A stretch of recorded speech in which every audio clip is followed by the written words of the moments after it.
Bismillahirrahmanirrahim. Assalamualaikum warahmatullahi wabarakatuh. Alhamdulillahirabbil alamin. Allahumma shalli wa sallim ala sayyidina Muhammad wa ala ali sayyidina Muhammad. Allahumma rabbi shrah li sadri wa yassir li amri wa hlul 'uqdatam min lisani yafqahu qawli, amma ba'du. Alhamdulillah, adik-adik sekalian, kita bertemu kembali dalam materi metabolisme karbohidrat, ya. Gimana kabarnya sebelum kita mulai? Mudah-mudahan semuanya sehat, ya. Oke. Nah, ini karakteristik dari karbohidrat.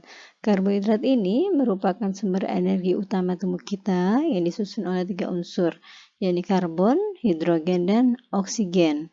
Hampir seluruh sel dan jaringan itu membutuhkan karbohidrat sebagai sumber energi, terutama otak. Otak hanya bisa menggunakan karbohidrat atau glukosa sebagai sumber energi. Ya, jadi satu-satunya sel tubuh kita yang menggunakan sumber energi karbohidrat atau glukosa adalah otak. Nah, karbohidrat ini dia bisa mengalami proses pemecahan menjadi polisakarida, kemudian dipecah lagi menjadi disakarida, dipecah lagi menjadi monosakarida. Ya, disakarida ini merupakan gabungan dari 2 monosakarida. Oligosakarida merupakan gabungan dari 3 sampai 10 monosakarida. Polisakarida ini merupakan gabungan lebih dari 10 monosakarida.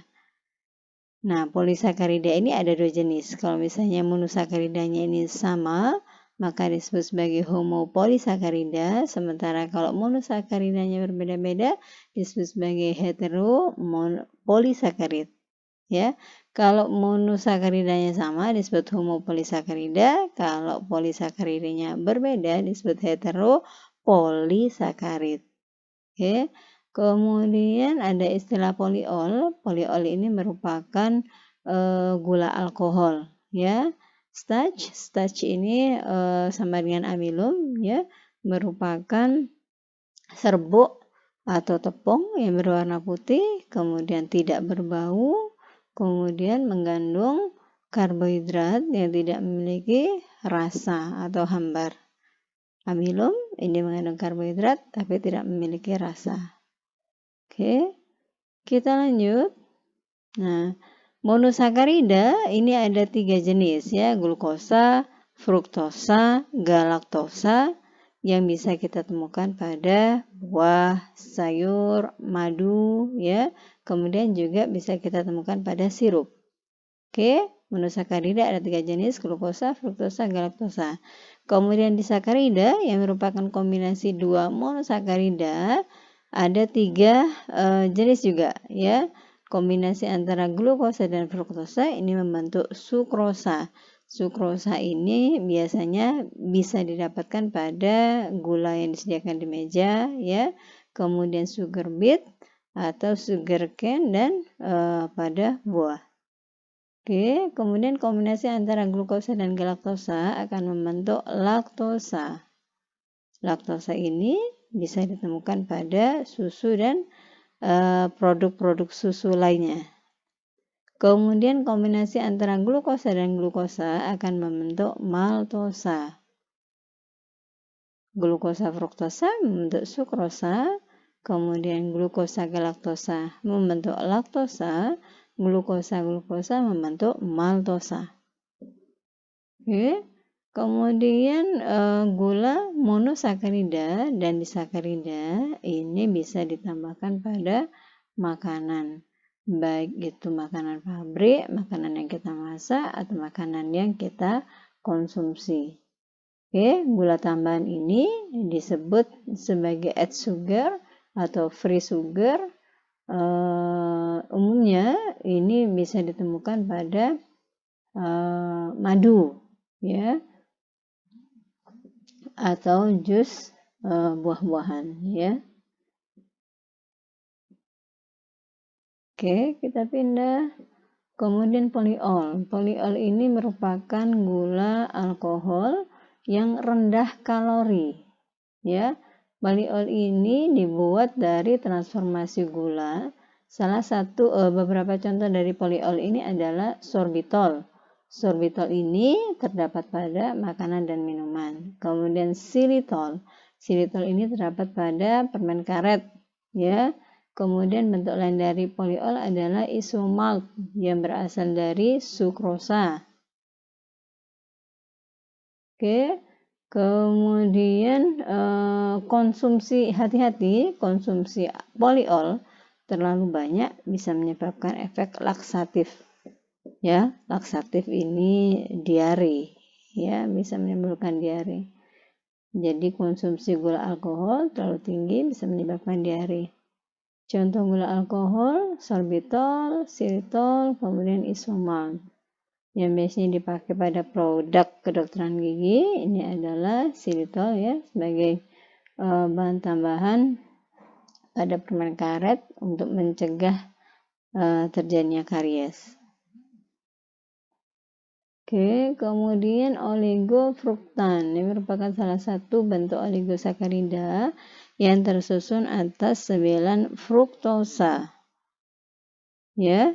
Nah, oligofruktan ini terdapat pada sayur-sayuran yang kurang begitu manis seperti bawang. Ya.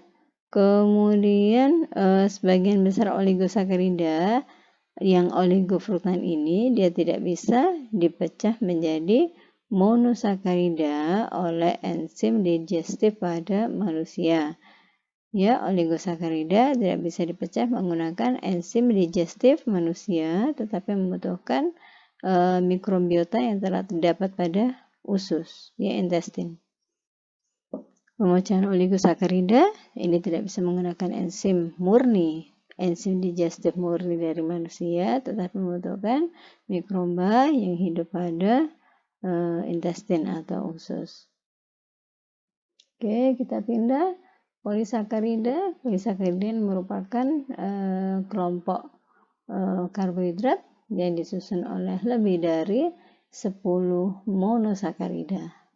Ya, bentuknya ada yang polisakarida murni, ada juga yang polisakarida amilum. Ya, kalau polisakarida murni, polisakarida ini bentuknya ada stat dan non-stat, ya. Ini yang amilum, ya. Ini biasanya terdapat pada sayur-sayuran akar-akaran seperti bawang, kemudian wortel, ya, kentang, kemudian biji-bijian yang lain. Kemudian polisakarida yang stat ini memiliki panjang rantai yang berbeda dengan glukosa, ya, bisa lebih panjang atau lebih pendek. Polisakarida pada animal ini kita sebut sebagai glikogen. Polisakarida yang terdapat pada animal kita sebut sebagai glikogen. Ya, beberapa amilum itu dicerna oleh mikrobiota yang terdapat pada intestin dibandingkan oleh tubuh sendiri, ya. Sama dengan tadi, ya, yang oligofruktan ini juga tidak bisa dicerna oleh enzim pencernaan kita, tetapi membutuhkan mikrobiota yang terdapat pada intestin. Demikian pula dengan polisakarida, dia juga dicerna oleh mikrobiota yang terdapat pada intestin.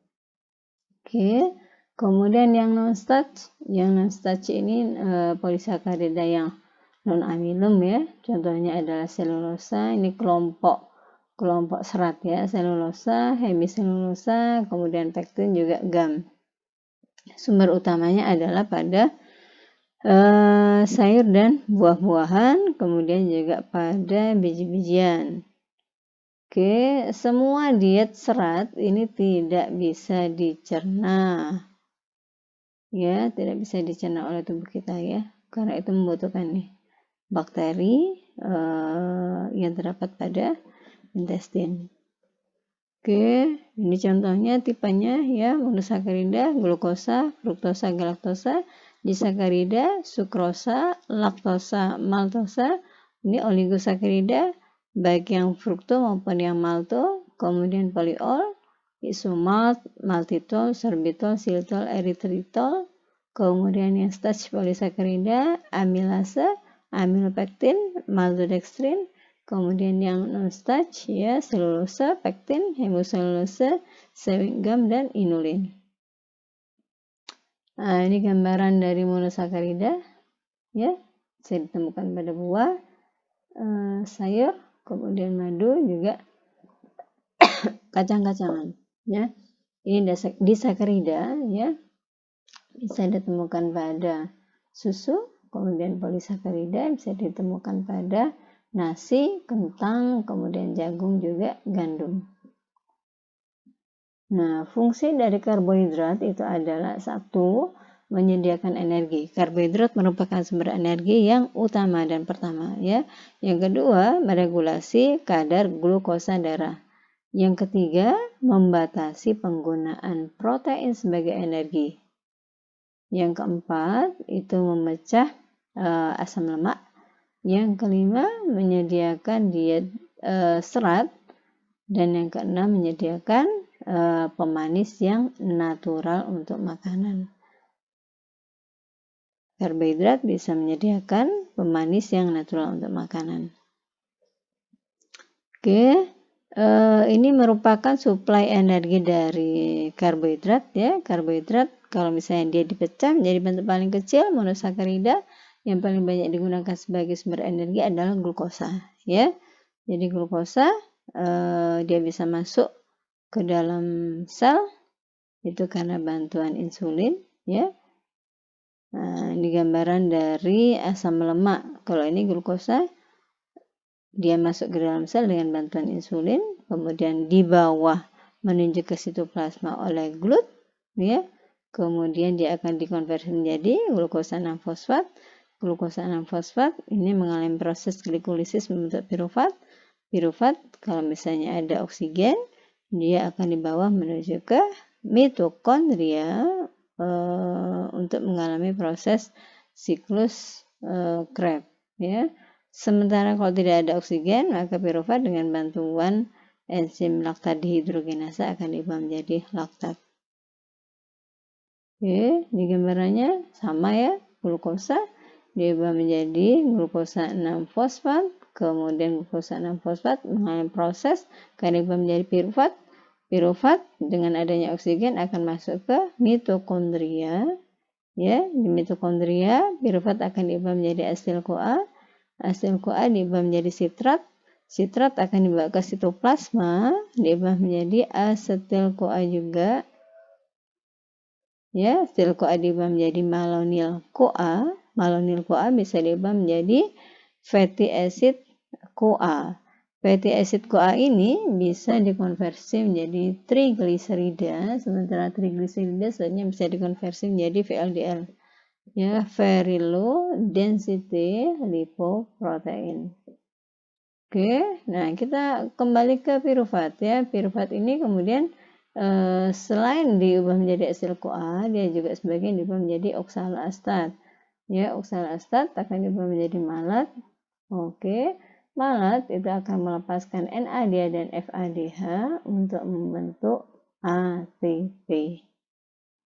Oke, nah ini gambaran ringkas dari metabolisme glukosa. Jadi misalnya ini berasal dari glikogen. Glikogen akan mengalami pemecahan, membentuk glukosa 6-fosfat, mengalami proses glikolisis, membentuk pirufat, ya, pirufat. Kemudian dikonversi menjadi asetil-CoA. Asetil-CoA akan masuk siklus asam sitrat. Ya, G6P dia juga bisa mengalami proses konversi kembali menjadi glukosa. Oke, kita pindah. Nah, ini proses pembentukan ATP dari glukosa. Ya, yang pertama adalah glikolisis. Hasil akhir dari glikolisis adalah 2 asam pirufat plus 2 ATP plus 4 atom H. Ya, jadi hasil akhir glikolisis pemecahan glukosa adalah 2 asam pirufat, 2 ATP dan 4 atom H. Jadi kalau ditanya proses glikolisis menghasilkan berapa ATP? Hanya 2 ATP ya. Kemudian asam pirufat ini akan dikonversi menjadi asetil-CoA ya, asam pirufat, konversi asam pirufat menjadi asil CoA dan menghasilkan asil CoA juga 4 atom H, ya. Atom-atom H ini nantinya akan digunakan untuk membentuk ATP juga. Oke, selanjutnya adalah siklus Krebs, ya. Siklus Krebs atau Krebs cycle ini terjadi pada mitokondria. Hasil akhir dari Krebs cycle adalah 16 atom H plus 2 ATP. Ya, ini kita abaikan karena tidak dipakai untuk membentuk ATP, ya. Jadi total ATP yang dihasilkan dari proses tadi mulai dari ini ya, hasil akhir dari glikolisis, kemudian konversi asam pirufat menjadi asil CoA, dan yang terakhir adalah perubahan asil CoA pada Krebs cycle. Yang pertama adalah 2 ATP plus 4 atom H. Yang kedua tanpa atom H plus 4 tidak ada ATP tapi hanya menghasilkan 4 atom H. Yang ketiga adalah 2 ATP plus 16 atom H. Jadi total atom H-nya ada berapa? 4, 4, 16, 24 atom H. 24 atom H ini, 20 atom H akan mengalami proses konjugasi oksidasi, di mana tiap 2 atom H melepaskan 3 ATP. 20 atom H akan melepaskan 30 ATP. Ya, sementara 4 atom H ini mengalami proses dehidrogenase, di mana setiap 2 atom H melepaskan 2 ATP. 4 atom H tentunya akan melepaskan 4 ATP. Jadi kalau kita ringkas, ATP yang dihasilkan dari satu molekul glukosa, proses yang pertama 2 ATP, yang kedua 0 ATP, proses yang ketiga 2 ATP, proses yang keempat 20 atom H membentuk 30 ATP, ya. Kemudian 4 atom H membentuk 4 ATP. Oke, jadi totalnya berapa? 2 ditambah 0 ditambah 2 ditambah 30 tambah 4 menghasilkan 38 ATP. Tapi kadang-kadang disebutkan di jurnal, di buku disebutkan 36. Kita pakai patokan sebenarnya sama aja ya, tapi di sini kita pakai 38 ATP saja ya. Kadang-kadang disebutkan kalau pemecahan glukosa menghasilkan 38 ATP. Kalau 36 ATP, sementara kalau pemecahan glikogen ini akan menghasilkan 38 ATP. Ya. Ini dari proses aerobik. Kalau dari proses anaerobik hanya menghasilkan 2 ATP. Oke. Nah, ini adalah homeostasis glukosa. Jadi glukosa yang kita konsumsi itu akan dicerna. Ya, glukosa yang dicerna itu akan makanan yang kita cerna itu akan melepaskan glukosa. Glukosa yang terbentuk itu akan dibawa masuk ke sirkulasi plasma, ya. Hal ini menyebabkan keadaan hiperglikemia. Hiperglikemia, kalau misalnya kadar glukosa darah itu terlalu tinggi, maka pada pankreas akan merangsang aktivitas dari sel beta untuk mengeluarkan insulin. Sebaliknya sel alfa ini dihambat. Insulin ini akan menyebabkan liver mengkonversi glukosa menjadi glikogen. Namun apabila terlalu banyak glukosa yang dikonversi menjadi glikogen, nah ini bisa menimbulkan keadaan hipoglikemia atau kadar glukosa di dalam darah terlalu rendah. Kadar glukosa dalam darah terlalu rendah ini tentunya akan menyebabkan pankreas, ya, sel betanya itu dihambat, sementara sel alfanya yang menghasilkan glukagon dirangsang. Glukagon ini akan mengkonversi glikogen menjadi glukosa kembali. Glukosa akan dimasukkan ke sirkulasi kembali sehingga kadar glukosa tetap kembali normal. Ya, jadi ada 2 hormon yang berperan di sini. Yang pertama insulin. Insulin ini menurunkan kadar glukosa darah, sementara glukagon ini efek akhirnya adalah meningkatkan kadar glukosa darah. Ini gambarannya sama dengan yang tadi, ya. Glukosa dia akan merangsang insulin, ya. Kalau misalnya kadar glukosa darah terlalu tinggi merangsang pankreas mengeluarkan insulin. Efek insulin ini kalau pada otot, ya, kalau pada otot dia bisa menyebabkan terjadinya konversi glukosa menjadi glikogen. Ya, kemudian kalau pada jaringan adiposa, glukosa diubah menjadi trigliserida. Oke, kita pindah. Nah, glukosa yang terdapat di dalam sel itu bisa mengalami fosforilasi. Apa artinya fosforilasi? Pemberian gugus fosfat sehingga glukosa mengalami konversi menjadi glukosa 6P atau G6P. Nah, proses konversi glukosa menjadi G6P ini kalau pada sel liver dibantu oleh enzim glukokinase. Sementara pada sel lain itu dibantu oleh enzim heksokinase. Ingat ya, konversi glukosa menjadi G6P itu dibantu oleh enzim kalau pada liver glukokinase, kalau pada sel lain heksokinase. Nah, fosforilasi ini, konversi glukosa menjadi G6P ini bersifat irreversibel atau tidak bisa kembali, kecuali pada 3 sel ini, yakni sel liver, kemudian sel renal, sel epitel pada tubular renal, kemudian sel epitel pada intestinal. Ya, jadi konversi glukosa menjadi G6P itu bersifat irreversibel kecuali pada sel liver, kemudian sel epitel renal tubular dan sel epitel intestinal karena adanya enzim glukosa fosfatase. Ya. Nah, glukosa di dalam sel itu secara langsung dia bisa dipakai untuk membentuk energi.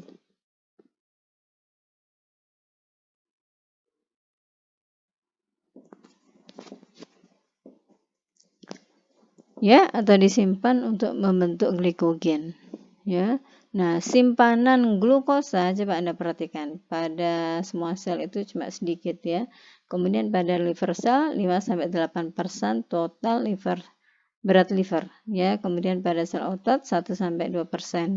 Nah, kira-kira paling banyak simpanan glukosa di mana? Di sel liver atau sel otot? Kalau kita lihat angkanya sel liver.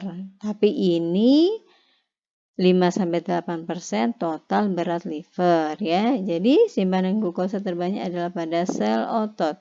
Simpanan glukosa terbanyak adalah pada sel otot. Oke, kita pindah. Ini glikogenesis atau proses pembentukan glikogen dari glukosa ya. Glukosa akan diubah menjadi G6P. Nah, tadi kalau misalnya pada sel liver itu oleh enzim glukokinase, kalau pada sel lain itu heksokinase ya. Kemudian mengalami proses sehingga membentuk glikogen. Proses pembentukan glikogen itu kita kenal sebagai glikogenesis. Proses pemecahan glikogen kita sebut sebagai glikogenolisis. Ya, proses pemecahan glukosa kita sebut sebagai glikolisis. Oke. Ini ya. Jadi glikogenesis proses pembentukan glikogen, glikogenolisis proses pemecahan glikogen, ya.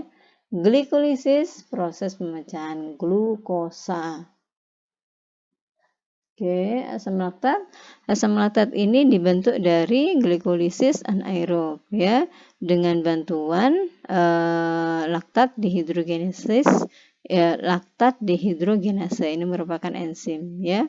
Nah, proses anaerob ini terjadi pada sitoplasma karena tidak terdapat oksigen.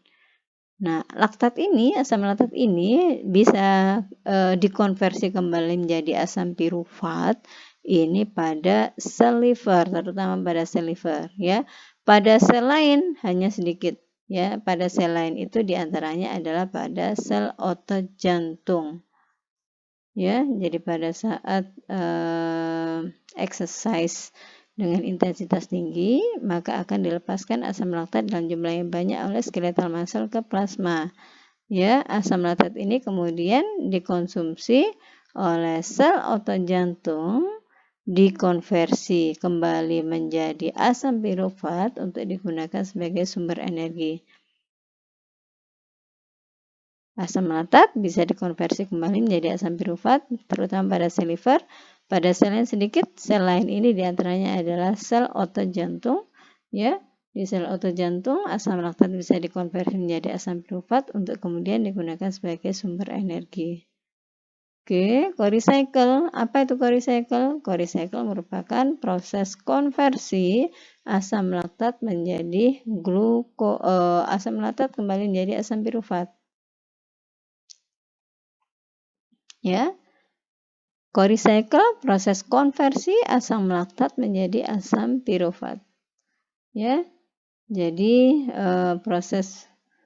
glukosa yang berada di dalam darah, dia bisa masuk ke sel otot, kemudian eritrosit, kemudian yang lain. Glukosa ini kemudian mengalami proses glikolisis anaerobik sehingga terbentuk asam laktat. Ya, terbentuknya asam laktat itu bisa terjadi pada sel otot, bisa juga terjadi pada eritrosit. Sel yang menghasilkan asam laktat secara kontinu adalah eritrosit. Ingat ya, sel yang menghasilkan asam laktat secara kontinu adalah eritrosit. Mengapa? Karena pada eritrosit metabolismenya hanya terjadi secara anaerobik. Mengapa terjadi secara anaerobik? Eritrosit tidak memiliki mitokondria. Ya, eritrosit tidak memiliki inti, tidak memiliki mitokondria. Karena itu metabolismenya mutlak secara anaerobik. Karena itu eritrosit rutin menghasilkan asam laktat. Proses perubahan asam laktat menjadi asam pirufat ini bisa terjadi pada liver atau sel yang lainnya, terutama pada liver. Ya, proses perubahan laktat menjadi asam pirufat kita kenal sebagai co-recycle. Oke. Ini adalah proses pembentukan ATP baik dari karbohidrat terutama ya, kemudian lemak, protein, semuanya harus membentuk asetil-CoA terlebih dahulu, baru kemudian masuk siklus Krebs ya, kalau ada O2 baru kemudian membentuk ATP. Oke, gangguan pada berikut ini adalah gangguan pada metabolisme glukosa ya. Yang pertama adalah diabetes mellitus, yang kedua lactose intolerance, yang ketiga adalah ini gangguan makan ya. Jadi anoreksia dan bulimia. Anoreksia dan bulimia ini sebenarnya tidak termasuk pada gangguan metabolisme glukosa, tetapi akan kita bahas di sini ya, eating disorder ini. Sementara kalau gangguan pada metabolisme glukosa sebenarnya banyak, tapi yang penting kita bahas di sini adalah diabetes mellitus dan lactose intolerance. Selebihnya adik-adik bisa mempelajari sendiri ya. Oke, kita berpindah ke diabetes mellitus. Diabetes mellitus itu dikenal juga sebagai diabetes. Nah, diabetes yang lain apa masih ingat? Diabetes insipidus. Ya, yang disebabkan karena kadar hormon ADH yang terlalu rendah ya. Tapi kalau misalnya ada orang menyebut diabetes, nah itu merujuk pada diabetes mellitus ya. Diabetes mellitus ini merupakan kelompok gangguan metabolik di mana pada diabetes mellitus ini tubuh mencegah menggunakan energi dari makanan yang kita makan. Karena makanan tidak dipecah untuk membentuk energi, karena itu makanan tetap dalam bentuk glukosa ya dalam waktu yang lama karena tidak digunakan ya. Nah, apa etiologi dari DM ini? Etiologinya dua yang utama. Yang pertama, pankreasnya normal, tetapi pankreasnya normal sehingga jumlah insulin cukup. Tetapi kualitas dari insulin atau reseptor insulin yang rendah. Ya, kalau misalnya pankreasnya normal, berarti jumlah insulin yang disekresi cukup. Tetapi kualitas dari insulin atau reseptor insulin yang rendah. Yang kedua adalah terjadi kerusakan pankreas. Kalau pankreasnya rusak, tentunya tidak ada insulin yang bisa dihasilkan. DM ini bisa menyebabkan problem kesehatan yang lain. Karena itu DM ini disebut sebagai disorder atau gangguan yang serius yang bisa mengancam kehidupan. Nah, pada DM ini ditemukan glukosa di dalam urin. Ini merupakan kondisi abnormal. Ditemukannya glukosa di dalam urin ini merupakan kondisi abnormal. Oke. Nah, Ada kondisi prediabetes ya, sebelum terjadi diabetes ada kondisi yang disebut prediabetes ya. Prediabetes ini terjadi apabila kadar glukosa darah lebih tinggi dari keadaan yang normal ya. Contohnya pada kadar glukosa darah puasa. Kadar glukosa darah puasa ini 100 sampai 125 mg per desiliter. Nah, ini sudah disebut sebagai prediabetes. Oke, yang bisa digunakan sebagai acuan ini adalah contoh misalnya adalah kadar gula darah puasa ya, GDP 100 sampai 125 mg per desiliter. Nah, pada prediabetes ini sebenarnya tidak ada tanda dan gejala yang khas, hanya kadang-kadang ditemukan gelap pada kulit bagian tertentu dari tubuh ya. Kemudian tanda dan gejala yang klasik dari prediabetes menuju ke diabetes tipe 2. Nah, ini 3 poli nih ya. Polidipsi, poliuri, polifagi. Ini seringkali disebut sebagai tanda prediabetes atau disebut juga sebagai tanda diabetes ya. Polidipsi banyak minum karena haus. Poliuri banyak pipis karena banyak minum tadi ya. Kemudian polifagi atau banyak makan ya. Urutannya yang betul bagaimana?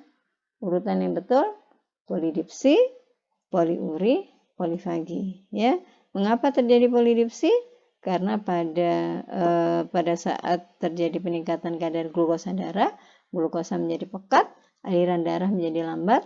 Nah, kompensasi tubuh, apa yang dilakukan oleh tubuh untuk mengencerkan darah agar tidak pekat, menambah cairan yang masuk ke dalam tubuh. Caranya bagaimana? Pusat haus dirangsang sehingga kita merasa haus. Kalau kita merasa haus, kita akan banyak minum ya. Ini polidipsi. Karena kita terlalu banyak minum, kita akan cenderung banyak pipis, poliuri. Sementara pada kondisi kadar glukosa dalam darah tinggi, pada saat pipis itu biasanya glukosa ikut keluar ya. Glukosa ikut keluar, padahal glukosa itu sumber energi. Kita jadi merasa lapar ya, karena itu kita banyak makan. Selain itu juga tanda dan gejala yang klasik adalah fatigue ya, capek, kemudian blur vision atau penglihatan yang kabur. Oke, nah tipe DM itu ada 3 ya. Tipe 1, tipe 2 dan gestasional diabetes. Gestasional diabetes ini sebenarnya merupakan tambahan ya. Yang utama sebenarnya adalah DM tipe 1 dan tipe 2. Coba dilihat DM tipe 1 dan tipe 2 ini prevalensinya lebih banyak pada DM tipe 2 ya, 85%. DM tipe 1 hanya 15%. Gestasional diabetes mellitus yang terjadi pada ibu hamil ya.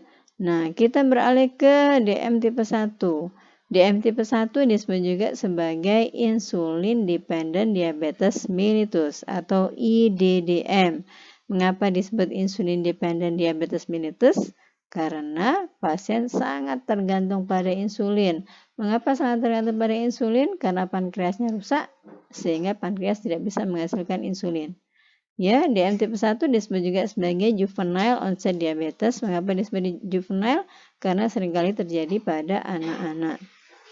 Ya, DM tipe 1 ini penyebabnya adalah autoimmune disease, di mana antibodi tubuh menyerang pankreas sehingga pankreas mengalami kerusakan, termasuk sel beta juga rusak sehingga tidak bisa memproduksi insulin. Karena itu pada penderita DM tipe 1 mutlak membutuhkan insulin. Karena itu disebut insulin dependent diabetes mellitus ya.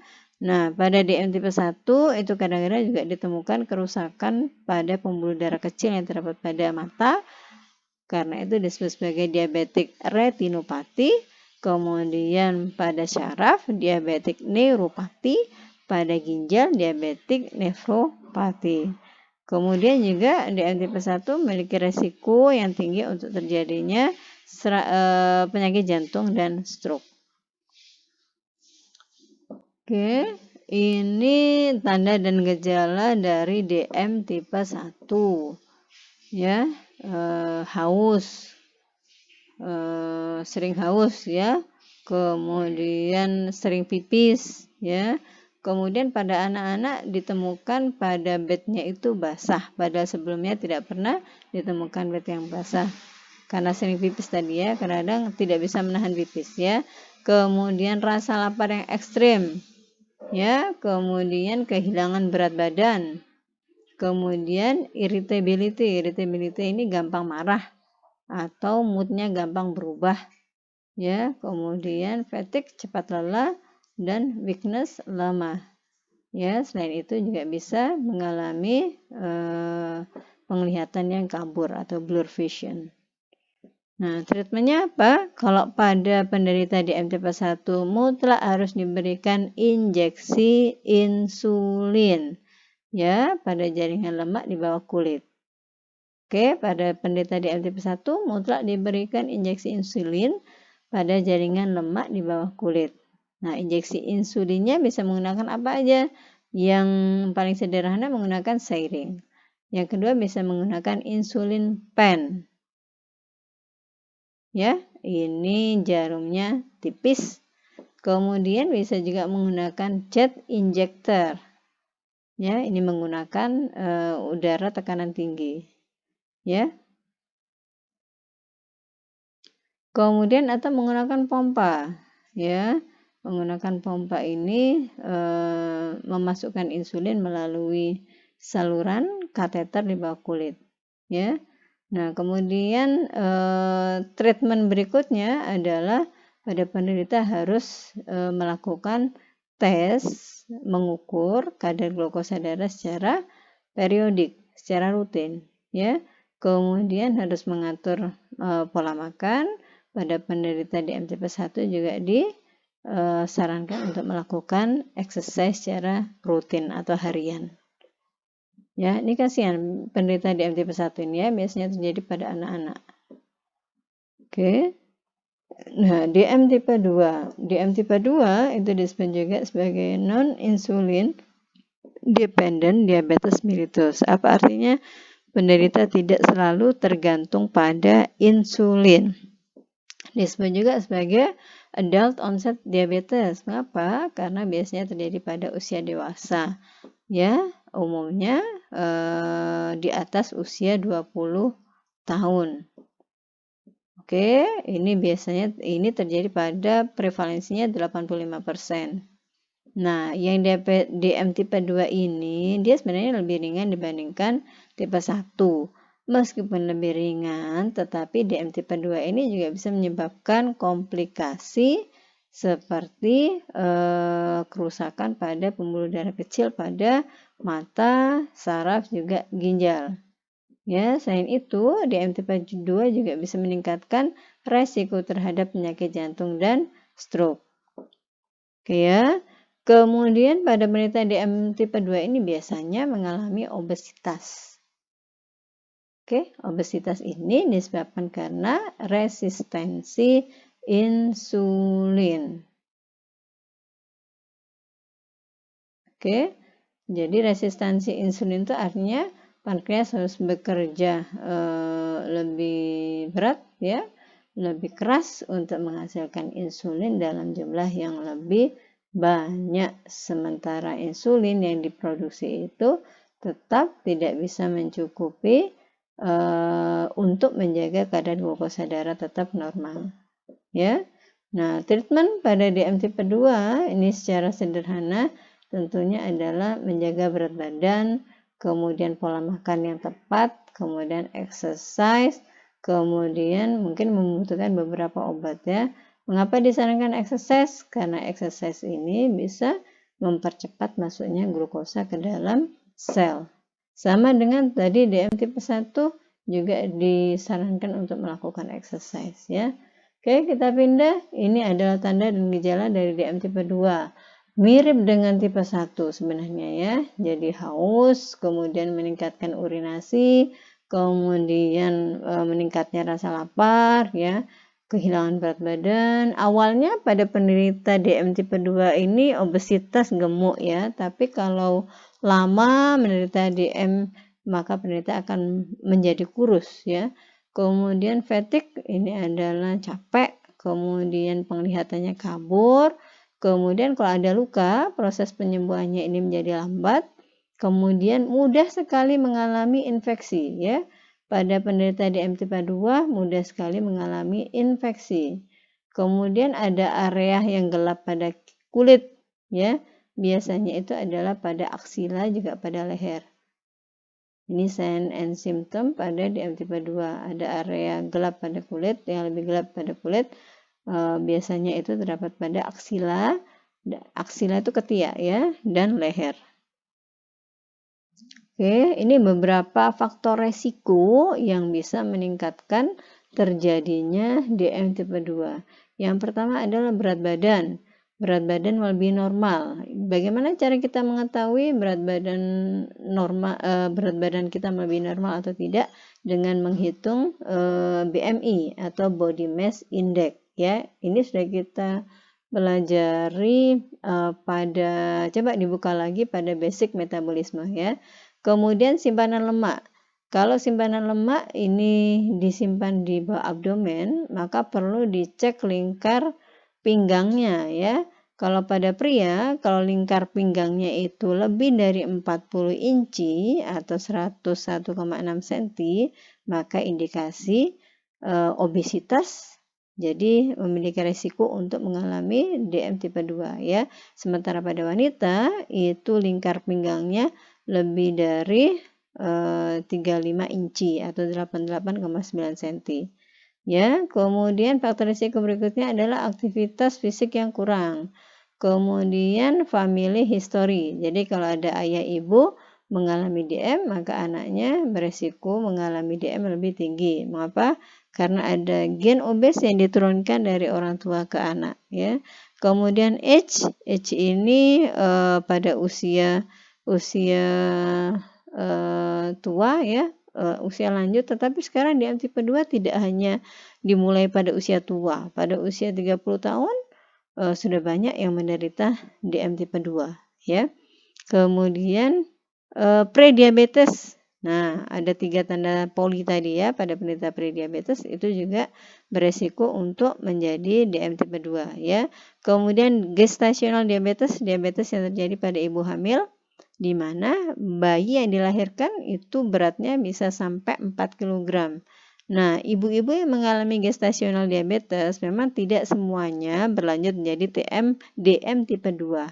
Tetapi resiko untuk mengalami DM tipe 2 lebih besar pada ibu-ibu yang mengalami gestational diabetes daripada ibu-ibu hamil yang tidak mengalami gestational diabetes ya.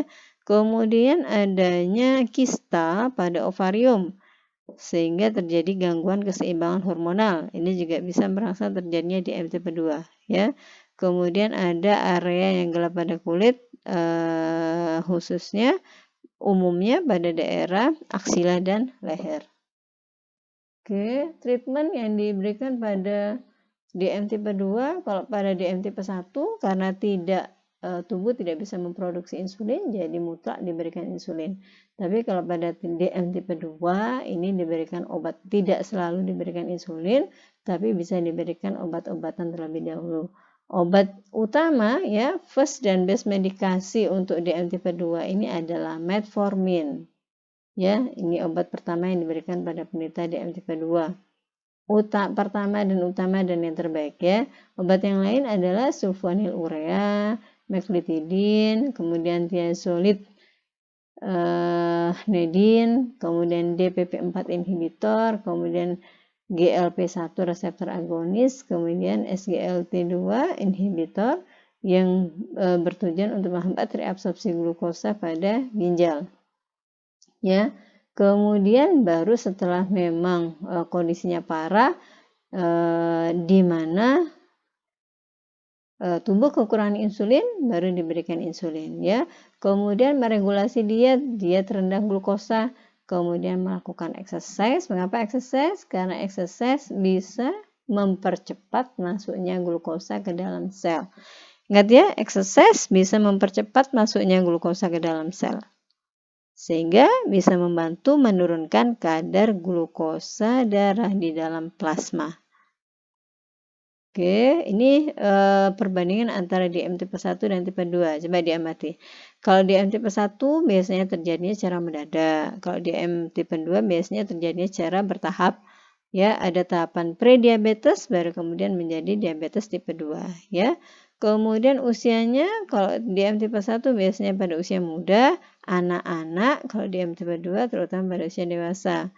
Kemudian postur tubuh kalau di DM tipe 1 normal atau kurus, di DM tipe 2 awalnya obes ya, awalnya obes. Kemudian ketoasidosis pada DM tipe 1 biasa terjadi, kalau DM tipe 2 jarang terjadi. Kemudian autoimmune disease, DM tipe 1 merupakan autoimmune disease ya, sementara pada DM tipe 2 tidak ada autoimmune disease. Oke, kemudian insulin endogen, DM tipe 1 hampir tidak ada insulin endogen karena terjadi kerusakan pada pankreas.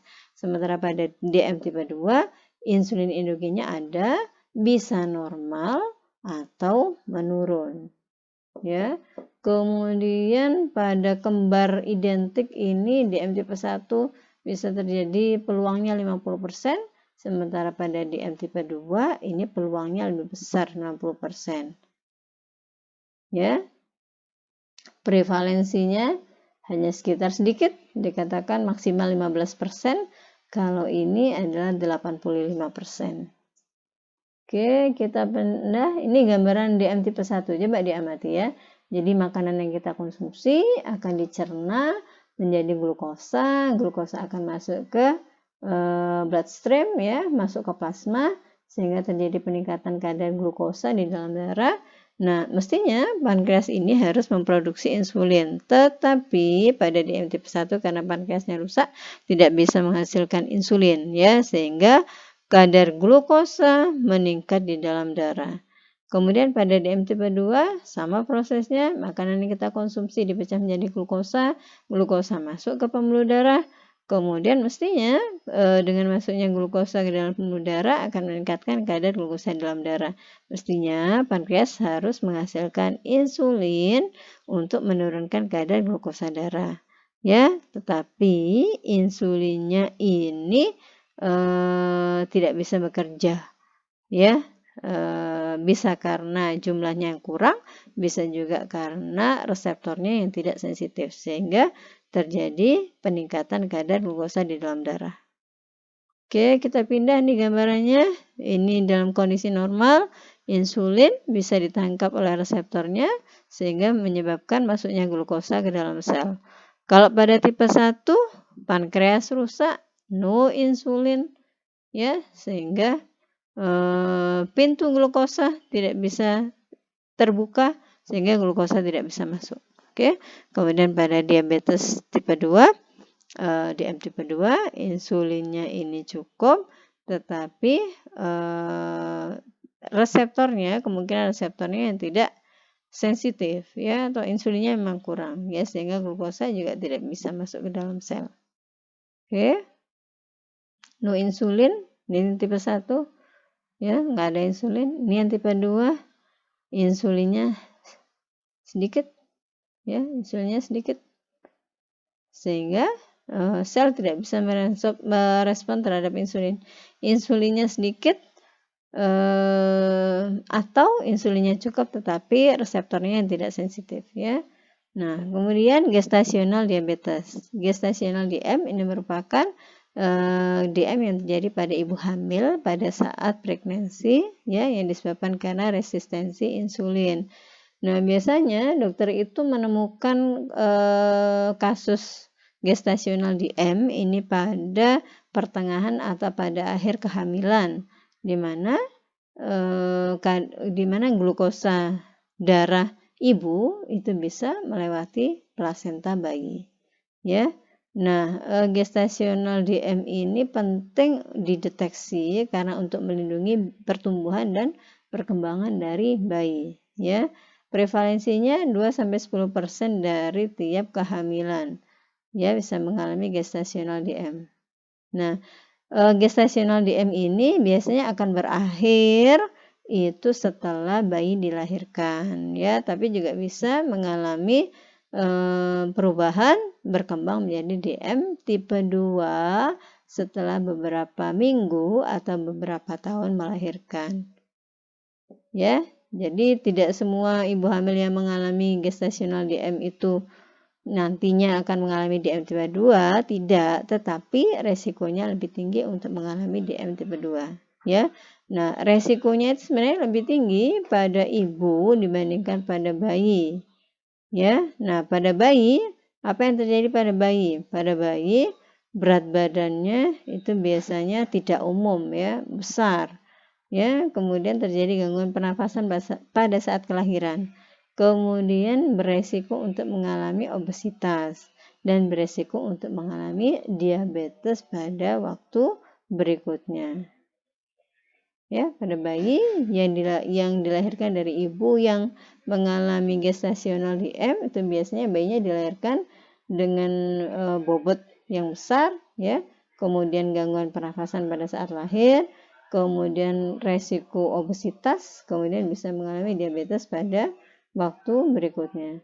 Ibu yang mengalami gestasional diabetes itu harus dilakukan tindakan sesar pada saat melahirkan, ya, karena ukuran bayinya yang besar, kemudian juga mungkin bisa mengalami kerusakan pada jantung, ginjal, saraf, dan mata. Jadi alasan dilakukannya tindakan sesar pada ibu yang mengalami gestasional DM, yang pertama karena ukuran janinnya besar, yang kedua karena untuk menghindari terjadinya kerusakan pada jantung, ginjal, saraf, dan mata, ya.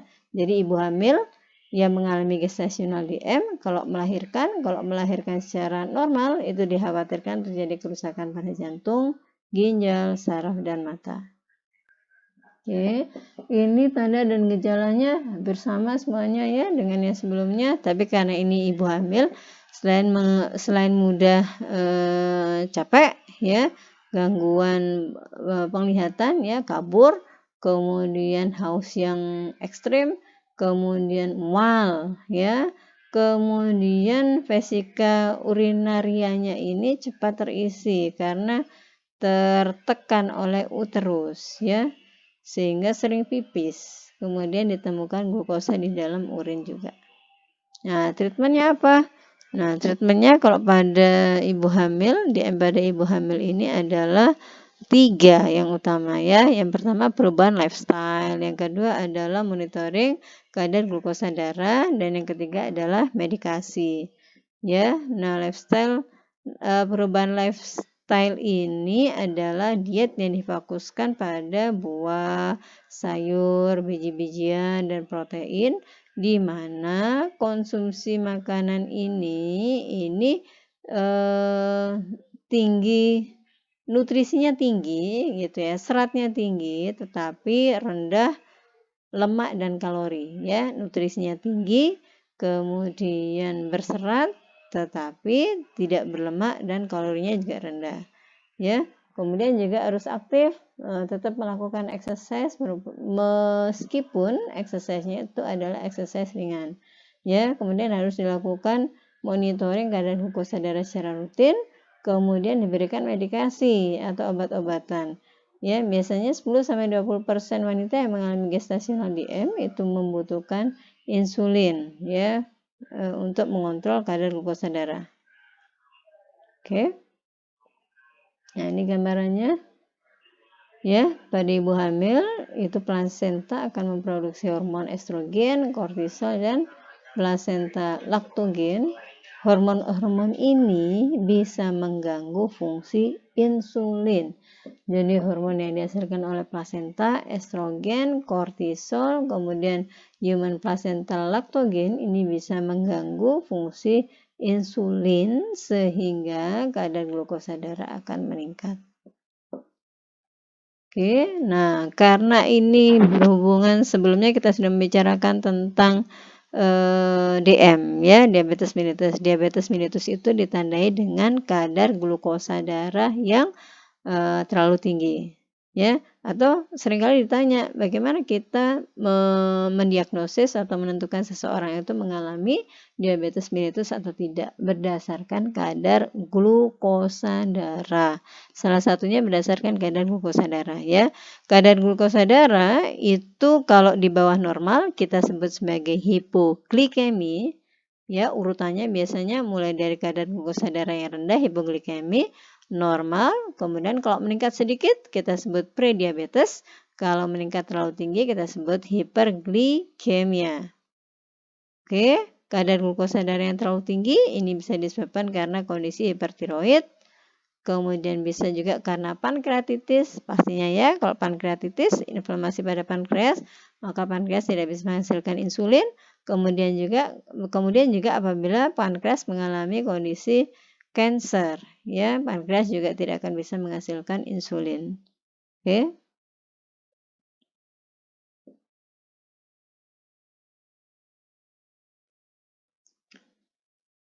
Oke, kita pindah hipoglikemi. Ini merupakan kondisi di mana kadar glukosa darah terlalu rendah. Jadi di sini terjadi penggunaan insulin yang terlalu tinggi, ya, insulin overuse. Kemudian pada hipoglikemi ini terjadi starvation atau kelaparan. Kemudian hipoglikemi ini juga terjadi hipotiroid. Kemudian pada Addison disease ini juga mengalami hipoglikemi. Kemudian alcohol abuse atau penyalahgunaan alkohol ini juga bisa menyebabkan terjadinya hipoglikemi. Kemudian gangguan liver ini menyebabkan hipoglikemi. Kemudian insulinoma. Ya, ini salah satu tipe dari pankreatik tumor di mana tumornya ini terjadi pada sel beta sehingga sel beta tidak bisa menghasilkan insulin ya. Pada hipoglikemi juga bisa terjadi pada gangguan ginjal. Ya. Nah, berikut ini adalah tes yang bisa dilakukan untuk menentukan kadar glukosa untuk menentukan apakah seseorang itu mengalami diabetes atau tidak. Ya, tes yang dilakukan untuk menentukan seseorang itu mengalami diabetes atau tidak ada 5 macam ya, yaitu urin glukos test, yang kedua kadar glukosa darah acak atau random ya, ini glukosa urin.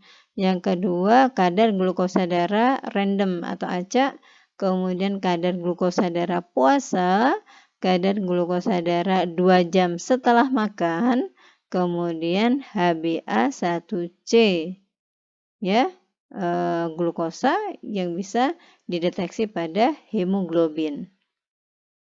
Oke, kita pelajari satu persatu. Yang pertama adalah tes glukosa urin ya. Tes adanya glukosa di dalam urin ini merupakan tes yang paling cepat dan paling sederhana. Namun tes ini kurang akurat ya. Tes ini untuk mendeteksi apakah ada glukosa di dalam urin. Paling cepat dan paling sederhana tetapi kurang akurat ya. Mengapa kurang akurat? Karena ada beberapa faktor yang bisa menyebabkan hasilnya itu false positif atau false negatif. Ya, bagaimana caranya? Kita mengambil sampel urin, kemudian diletakkan pada pot. Setelah itu kita letakkan stick ya. Nah, apabila terjadi perubahan warna pada stick, itu akan menunjukkan adanya glukosa di dalam urin ya. Normal glukosa di dalam urin itu adalah 0 atau sampai 0,8 milimol per liter. Glukosa dalam urin itu normal antara 0 sampai 0,8 milimol per liter. Nah, ini perubahan warnanya ya. Perubahan warna ini glukosa nih ya. Jadi kalau misalnya negatif warnanya seperti ini, terus ini antara ya. Kemudian kalau sudah meningkat, sudah ditemukan ya, ini warnanya berubah seperti ini banyak. Semakin gelap berarti kadar glukosanya semakin tinggi. Semakin gelap berarti kadar glukosanya semakin tinggi.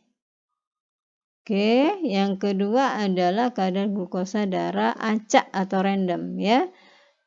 Seringkali disebut sebagai glukosa darah acak atau GDA ya.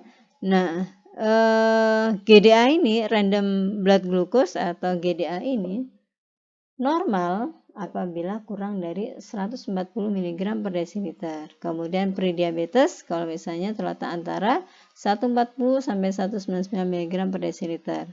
Ya, kemudian disebut diabetes kalau kadar glukosa darah acaknya lebih besar sama dengan 200 mg per desiliter.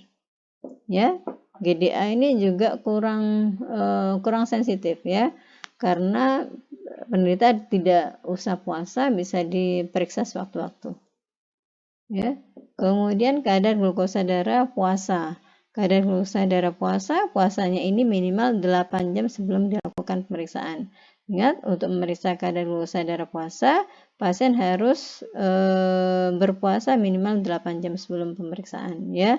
Nah, kalau misalnya dari pemeriksaan kadar glukosa darah puasa ini dihasilkan kadar glukosa darah kurang dari 100 gram per desiliter, ini normal. Kalau antara 100 sampai 125 mg per desiliter, ini prediabetes. Kalau lebih besar sama dengan 126 mg per desiliter, ini adalah diabetes. Kadar glukosa darah puasa sampai saat ini tetap digunakan ya, dan salah satu pemeriksaan yang sensitif. Oke, kemudian kadar glukosa darah 2 jam setelah makan atau 2 jam postprandial ya.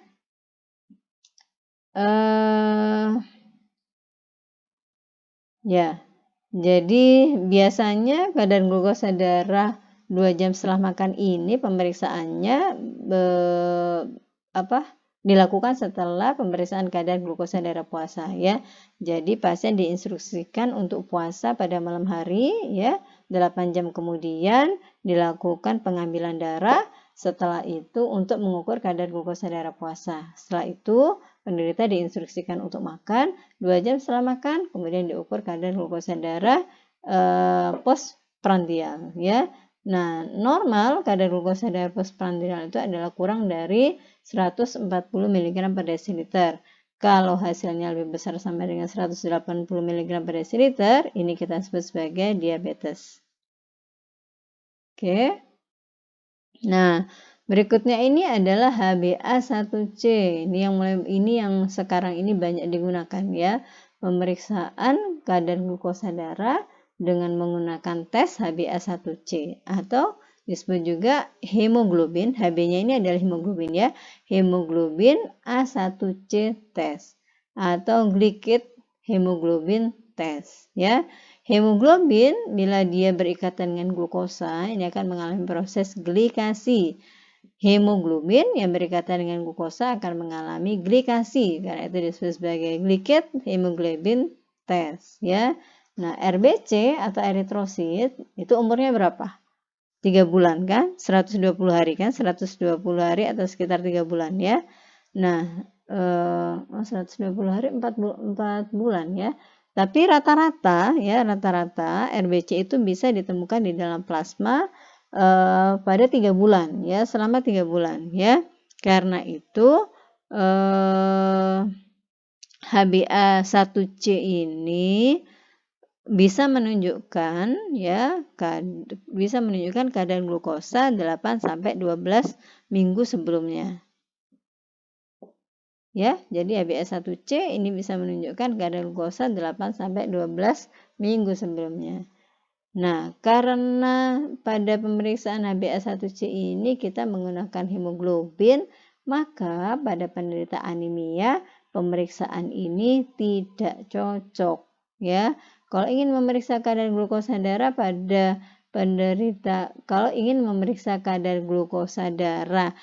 penderita DM yang mengalami anemi, maka tidak cocok digunakan tes ini. Ya, gunakan tes yang lainnya. Oke.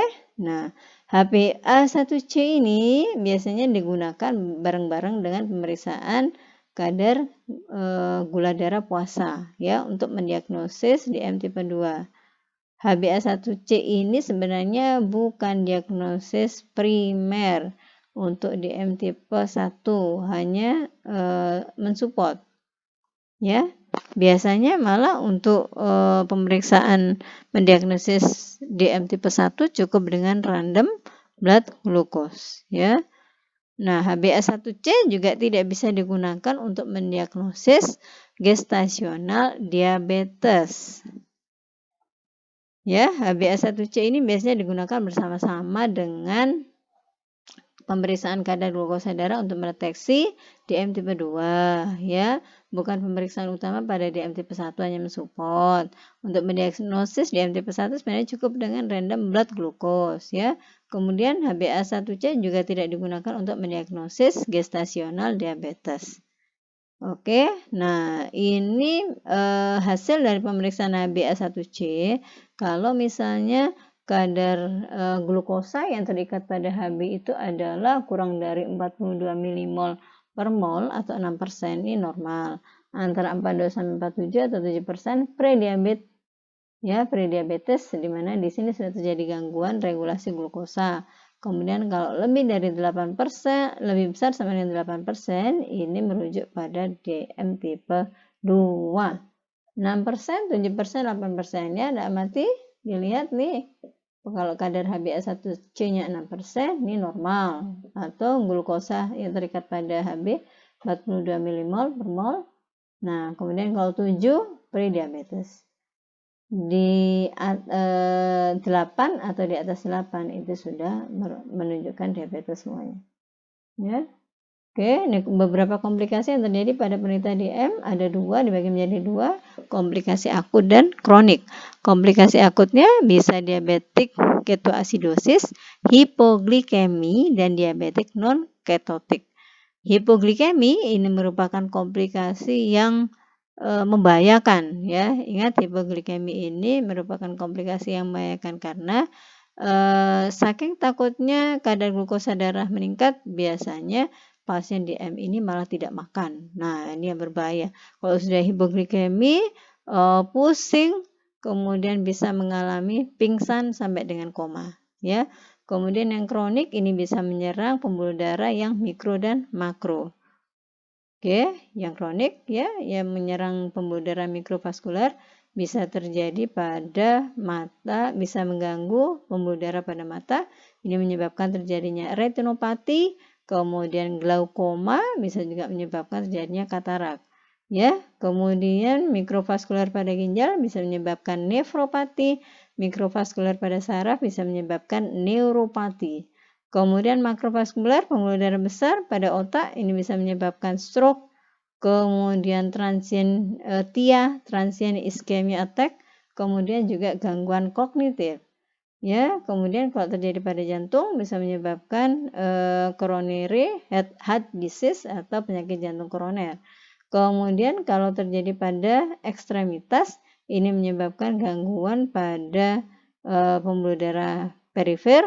Apabila mengalami luka, itu akan lambat proses penyembuhannya. Nah, ini gambarannya mikrovaskular pada mata, ginjal, kemudian pada saraf, kemudian makrovaskular pada otak, pada jantung, dan pada ekstremitas.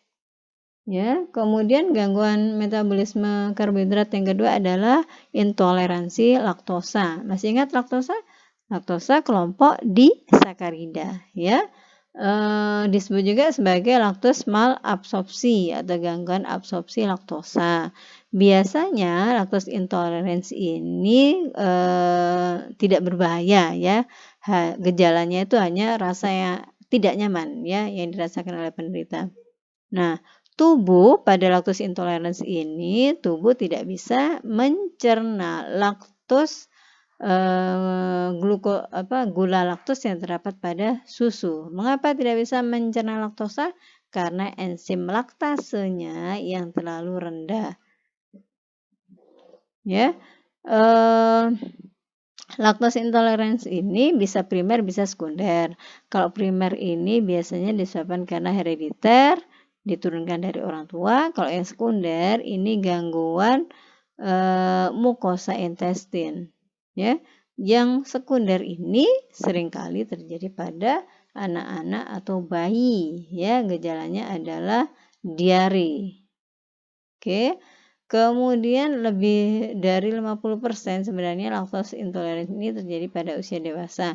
di mana ras Asia dan kulit hitam itu lebih rentan mengalami lactose intolerance dibandingkan pada ras Eropa dan kulit putih. Nah, mengapa terjadi enzim laktase ini nggak ada? Bisa karena idiopatik. Idiopatik itu apa? Tidak diketahui dengan pasti penyebabnya apa. Bisa juga karena ada hubungannya dengan genetik. Ya. Oke. Nah, kadang-kadang enzim laktase yang sedikit itu masih bisa untuk mencerna gula yang ada pada susu. Tetapi kalau misalnya terlalu sedikit, maka tentunya tidak bisa dipakai untuk mencerna laktosa, ya.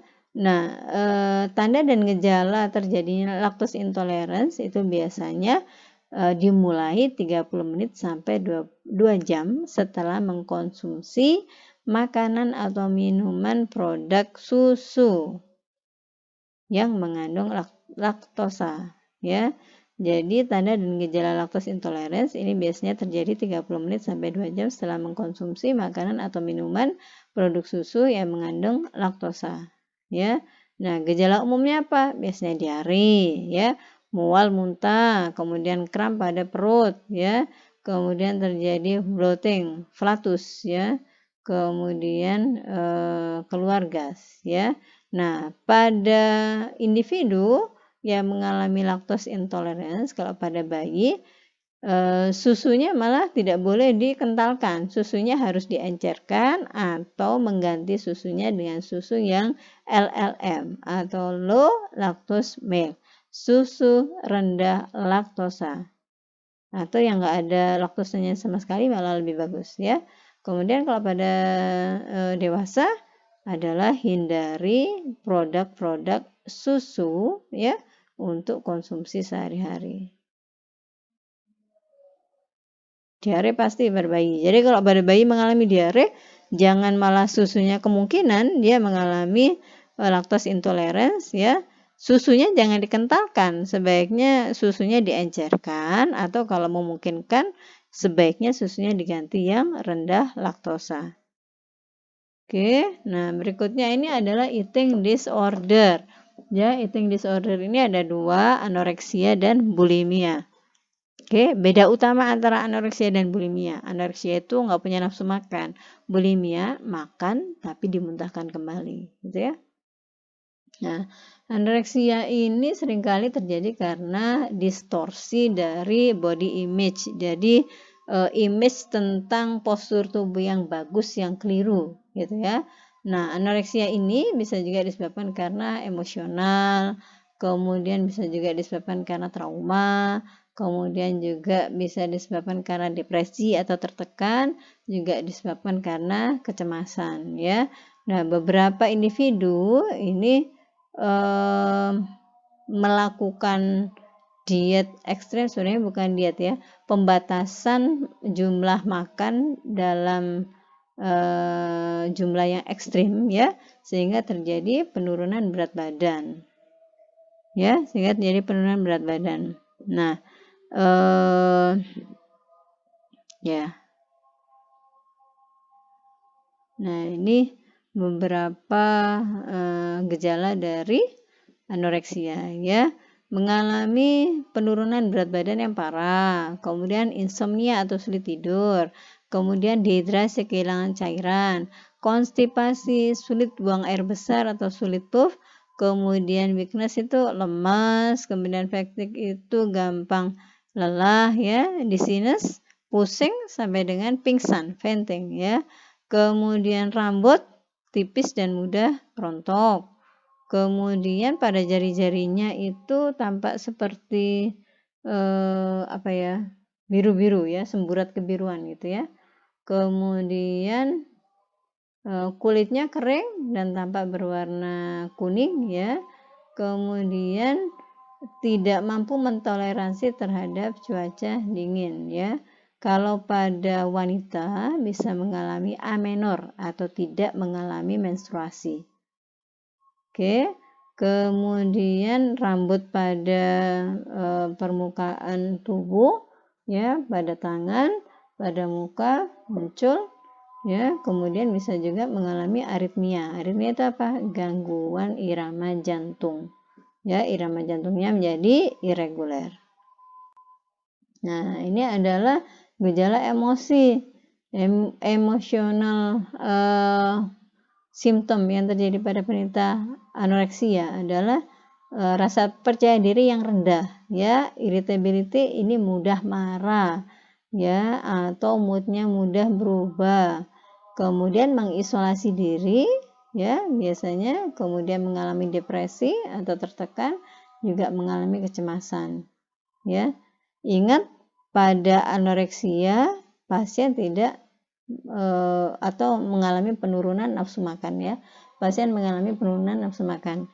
Kemudian saya tambahkan anoreksia dan bulimia ini biasanya terjadi pada model-model, ya, model-model catwalk, ya, di mana mereka harus memiliki postur tubuh yang ideal. Biasanya saking pengennya mendapatkan postur tubuh yang ideal, sampai kadang-kadang posturnya itu kurus atau sangat kurus karena mengalami anoreksia dan bulimia, ya.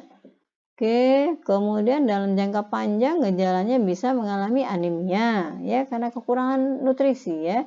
Kemudian gangguan keseimbangan elektrolit, aritmia, kemudian pengeroposan tulang, gagal ginjal, gagal jantung, dan yang paling parah adalah bisa mengalami kematian. Kematiannya ini bisa karena aritmia atau denyut jantung yang gangguan irama jantung atau gangguan keseimbangan elektrolit. Oke, treatmentnya diapain? Treatmentnya karena tidak memiliki nafsu makannya menurun, tentunya harus diberi obat yang bisa merangsang nafsu makan, ya. Jadi diberikan obat yang bisa merangsang nafsu makan sehingga mendorong pasien untuk mengkonsumsi makanan yang lebih banyak, ya. Kemudian yang kedua, karena pasien mengalami depresi atau tekanan, diberikan obat antidepresan, ya. Biasanya yang digunakan adalah Selective Serotonin Reuptake Inhibitor atau SSRI, ya. Seperti apa obatnya? Bisa fluoxetine, bisa sertralin, ya. Ini bisa membantu untuk menurunkan depresi atau OCD. OCD itu Corbusier apa gitu, ya. Lupa saya. Coba dilihat, ya. Dicari, ya, OCD, ya. Kemudian gangguan eating yang kedua adalah bulimia, ya. Seseorang yang mengalami bulimia biasanya mengalami gangguan mengkonsumsi makanan, ya, mengalami gangguan intake makan, ya. Nah, biasanya pada penderita bulimia ini mereka tetap makan, ya, makan dalam jumlah yang banyak biasanya. Nah, setelah makan dalam jumlah yang banyak, karena mereka takut makanan yang mereka konsumsinya itu kalorinya terlalu tinggi, maka mereka muntahkan kembali makanan yang sudah dimakan, ya. Nah, ada dua tipe bulimia. Yang pertama itu ada purging bulimia dan yang kedua adalah non-purging bulimia.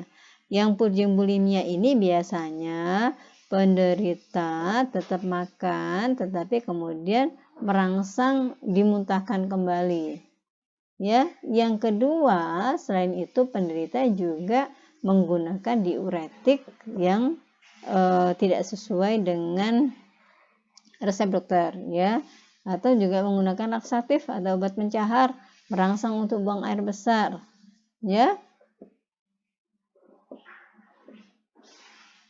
Kemudian yang non-purging ini adalah penderita biasanya melakukan exercise yang ekstrim, gitu, ya, sehingga penderita merasa lapar, kemudian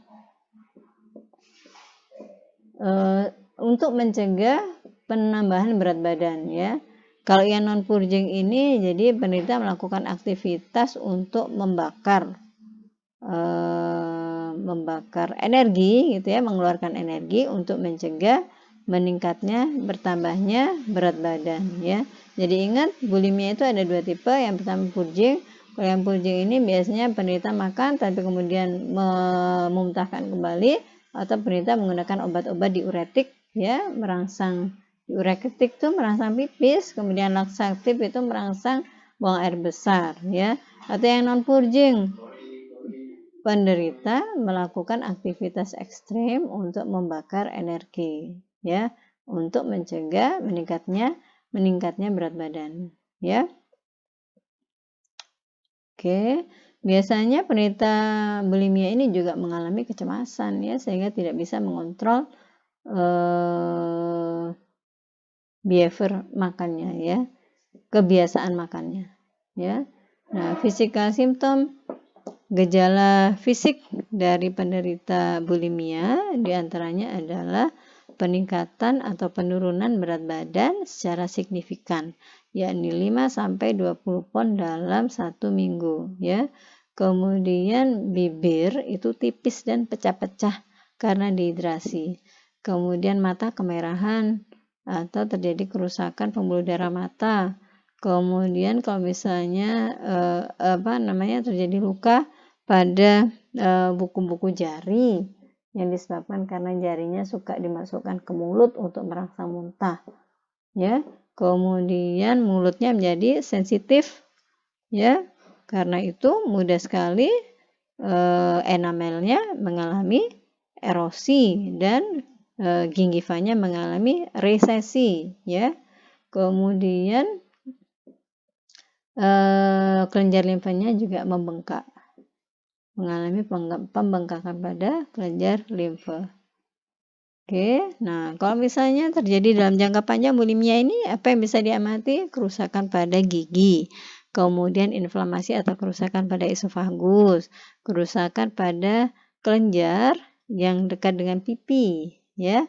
Kemudian terjadi ulcer, terjadi pankreatitis, terjadi aritmia, terjadi gagal ginjal, terjadi gagal jantung, dan yang parah adalah bulimia ini. Kalau bulimia ini dalam jangka panjang akan menimbulkan kematian. Oke, ini adalah gejala emosional yang terjadi pada penderita bulimia.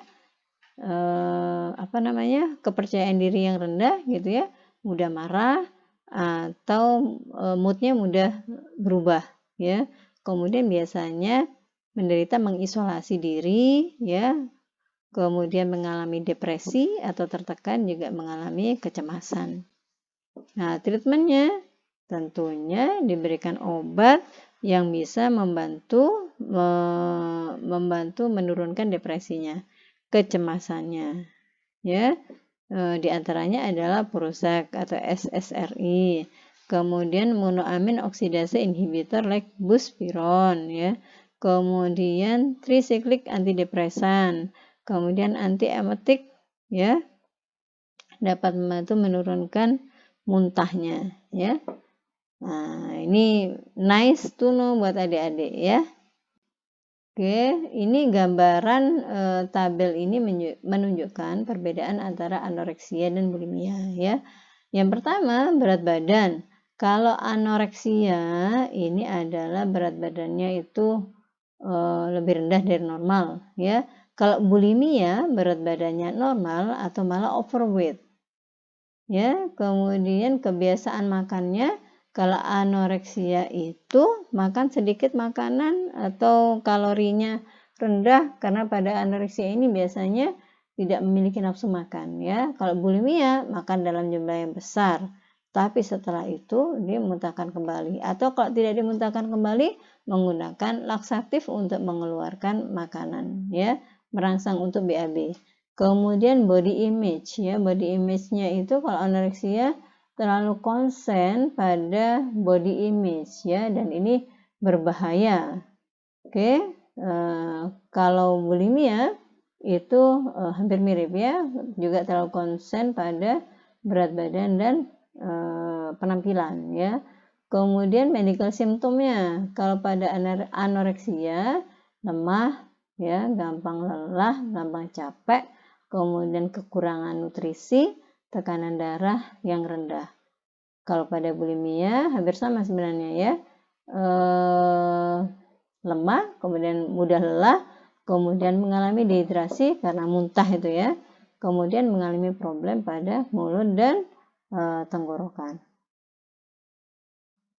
Oke, selesai. Alhamdulillah adik-adik, kita sudah belajar tentang metabolisme karbohidrat beserta gangguan yang terjadi pada metabolisme karbohidrat. Tetap jaga kesehatan, tetap semangat belajar. Mudah-mudahan manfaat apa yang kita bahas pada kesempatan kali ini. Saya mohon maaf kalau ada yang kurang berkenan. Ihdinas siratal mustaqim. Wassalamualaikum warahmatullahi wabarakatuh.